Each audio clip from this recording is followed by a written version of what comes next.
नमस्ते दोस्तों। आज की कहानी है माँ का श्राद्ध, एक भावुक कथा। दीदी, याद तो है ना, कल माँ का श्राद्ध है। हमने बड़ी पूजा रखी है उनकी आत्मा की शांति के लिए, इसीलिए आपको सपरिवार साथ आना ही है। मानसी अपनी ननंद कोयल को फ़ोन पर कहती है।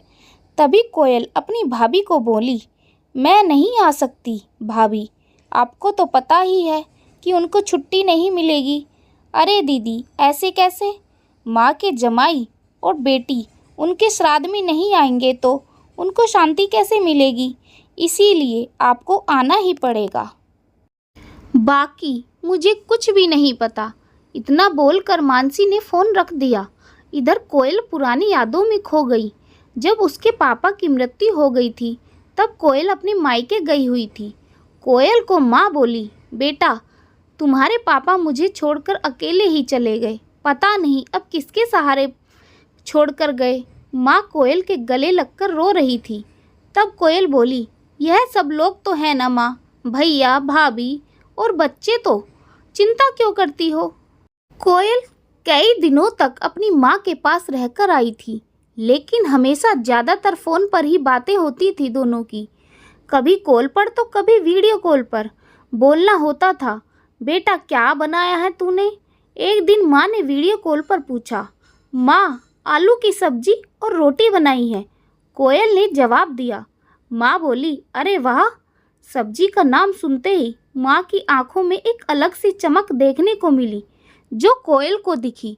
तभी कोयल माँ को बोली, माँ तुम्हें खाने का मन हो रहा होगा तो भाभी को बोलो, बना कर देंगी। कोयल हंसते हुए माँ से बोली। तभी माँ बोली, नहीं नहीं, अब इस उम्र में आलू कहाँ पचते हैं बेटा, मैं तो ऐसे ही बोल रही थी। जब तुम्हारे पापा हुआ करते थे तब बहुत बार बनाती थी। भाभी का तो नाम लेते ही जैसे माँ की आंखों की चमक गायब सी हो गई थी। माँ ने कॉल रख दिया। माँ को क्या हो गया, ऐसा क्यों बोल रही थी? वहाँ सब ठीक तो होगा ना? कोयल अपने आप से बातें कर रही थी। ऐसे बहुत बार खाने की बातों पर बातचीत होने पर माँ की आंखों का भाव बदल जाता था, लेकिन ऐसा क्यों था वो समझ नहीं पाई। लेकिन इसके पीछे का राज उसके समझ में आया जब वह छुट्टियों में 2 दिन के लिए मायके गई थी। एक दिन कोयल कमरे में माँ के साथ गपशप कर रही थी। तभी दीदी खाना खाने चलो। मानसी माँ के कमरे में आकर कोयल को बोली, चलो माँ तुम भी खाना खा लो। कोयल उठते उठते हुए बोली, अरे दीदी नहीं नहीं, माँ को क्यों तकलीफ देना है, वह यहीं पर खाना खा लेंगी, आप चलो। मानसी बोली, लेकिन भाभी, लेकिन वेकिन कुछ नहीं, दीदी आप चलो। माँ के घुटनों में दर्द होता है, इसीलिए माँ कमरे में ही खाना खाती हैं। मानसी स्पष्ट रूप से बोलती है। तो फिर भाभी मेरा भी खाना यहीं पर ला दो, मैं और माँ साथ में खाना खाएंगे आज, ऐसा कोयल अपनी भाभी को कहती है। इस पर मानसी कुछ नहीं बोल पाई, लेकिन कोयल को साफ तरीके से समझ में आ गया कि भाभी को यह सब पसंद नहीं आया था। भाभी चुपचाप वहाँ से निकल गई और थाली में पूरी, सब्जी, रायता और अचार लेकर आई और माँ के लिए खिचड़ी। माँ, यह क्या है, तुम यह सब नहीं खाने वाली हो क्या? कोयल माँ को बोली।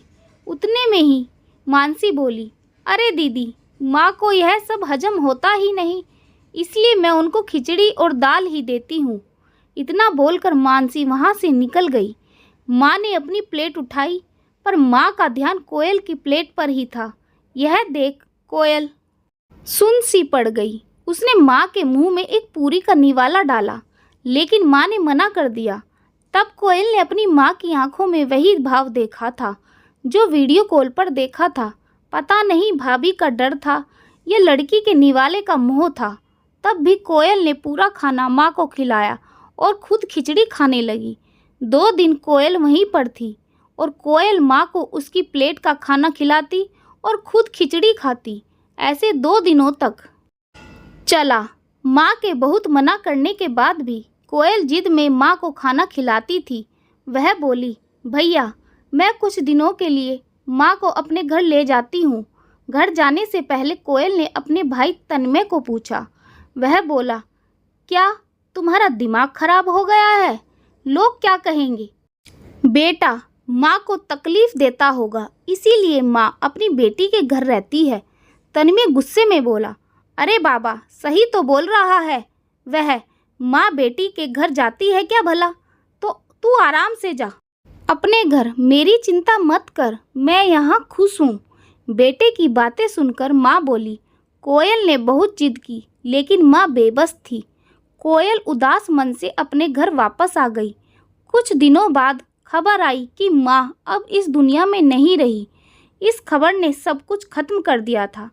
कोयल को पता था कि माँ कितनी तकलीफ से गुजर रही थी, लेकिन माँ को दूसरा लड़का नहीं था, बल्कि एक लड़की थी, इसीलिए वह कुछ नहीं कर सकती थी। कोयल अकेले ही माँ के श्राद्ध में आई। आज माँ के श्राद्ध में 56 तरह के भोग बनाए गए। सब लोग मज़े से खा रहे थे। लोगों ने मानसी और तन्मय की वाहवाही करने में कोई कसर नहीं छोड़ी। दुनिया में सबसे अच्छा बेटा और सबसे अच्छी बहू कह रहे थे उन्हें। माँ के गुजर जाने के बाद इतना विचार कर रहे हैं, तो माँ जिंदा थी तब कितनी सेवा की होगी दोनों ने। कोयल दुखी होकर माँ की तस्वीर की तरफ देख रही थी। तभी दीदी, चलो आप भी खाना खा लीजिए, मानसी कोयल को बोली, जो माँ के रूम में माँ की तस्वीर सीने से लगाकर रो रही थी। वह बोली, नहीं भाभी, मुझे नहीं खाना। लेकिन क्यों? आप नहीं खाना खाओगे तो माँ की आत्मा को कैसे शांति मिलेगी दीदी? मानसी कोयल को बोली, भाभी, जिस खाने के लिए मेरी माँ जब जिंदा थी तब तरसती थी, उसे मरने के बाद दे रहे हो तो वो कैसे तृप्त होगी? सोच कर देखो एक बार। आज आपने पकवानों का ढेर लगाया है। माँ जिंदा थी तब आपने उनकी मनपसंद खाने के 2 निवाले खिलाए होते तो माँ वैसे भी तृप्त हो चुकी होती। भाभी, वही माँ का असल में श्राद्ध कहलाता। यह जो भी हो रहा है वह सिर्फ एक दिखावा है। इसकी वजह से माँ कैसे तृप्त हो पाएगी? और जो घर से मेरी माँ अतृप्त होकर चली गई है, उस घर से मैं कैसे खाना खा सकती हूँ भला? कोयल चिढ़कर मानसी से बोली। तभी वहाँ पर तन्मय भी आ गया। भगवान की लाठी में आवाज़ नहीं होती है भैया। भाभी, वो जब भी किसी पर पड़ती है ना, तब जख्म बहुत गहराई तक और न भरने वाले होते हैं। आप भी तो 2 बच्चों के माता पिता हो, लेकिन मैं भगवान से दुआ ज़रूर करूँगी कि आप जब तक जिंदा हो तब तक आपको अतृप्त ना रखे।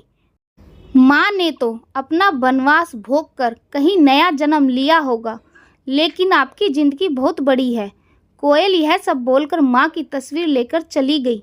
पीछे मानसी और तन्मय की गर्दन शर्म से झुक गई। दोस्तों, माँ बाप जिंदा हैं तब तक उनकी सेवा करना, उनकी हर इच्छा पूरी करना, वही उनका असली श्राद्ध होता है।